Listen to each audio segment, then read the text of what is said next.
Joining me now is our international affairs commentator, Douglas Herbert.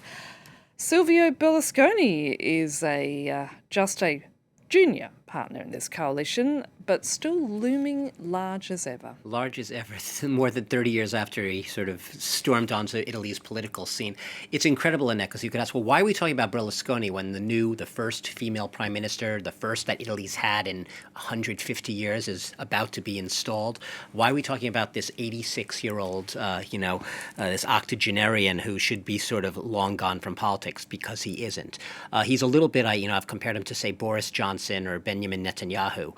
They never actually go away. They're imbued with a sense of their own inevitability on the political stage, all three of them. And so I lump them together. But look, in Berlusconi's case, it's interesting because look at the context here. Since late last month and the election with a large majority of this right-wing coalition between Salvini and Berlusconi and Meloni, the rest of Europe, Brussels has been looking on aghast at the fact that it looks like Europe's about to have its first far-right government in power in a major Western European democracy, really since World War II. So when I use the word aghast, it's not an understatement. Berlusconi, and here's the irony, Annette, has seen himself as a sort of pro-European elder statesman and almost moderating influence on this far-right government, on Meloni. And he sees himself really as, when I use elder statesman, he really sees himself as the power that should be, the eminence grise in this coalition. Except he isn't, because she's been extremely savvy and she's managed to outmaneuver him by really being able to place a lot of her loyalists over his loyalists in key cabinet posts, or at least that's the direction things are going.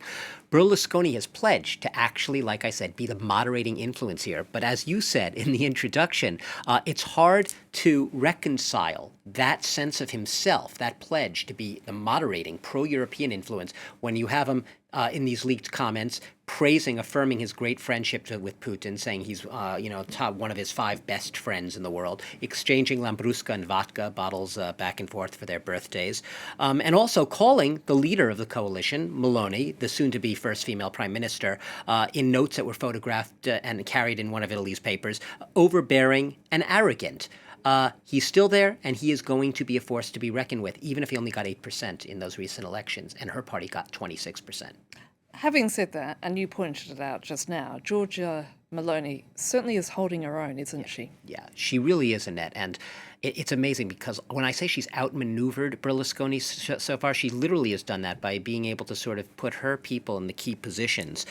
She has said that a pro-NATO and pro-European policy, even if this is rich to a lot of people listening to her saying, yeah, I don't believe a word she says, but she has said that a pro-Europe, pro-NATO policy will be the cornerstone of her government. Now, that is clearly at odds, if you're to believe the leaked comments of Berlusconi, with what he thinks. But even Berlusconi's own party is sort of trying to shut him up.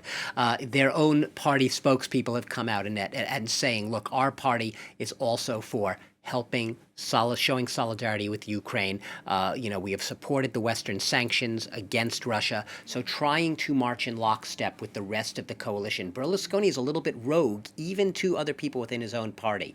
But Meloni seems so far to be vowing she is going to form a united government. She's calling it united. Who knows? Behind the scenes, they may have struck some sort of agreement. They may be sort of on the same page, but I don't think she trusts Berlusconi further than she can throw him. Douglas Herbert, thank you for that.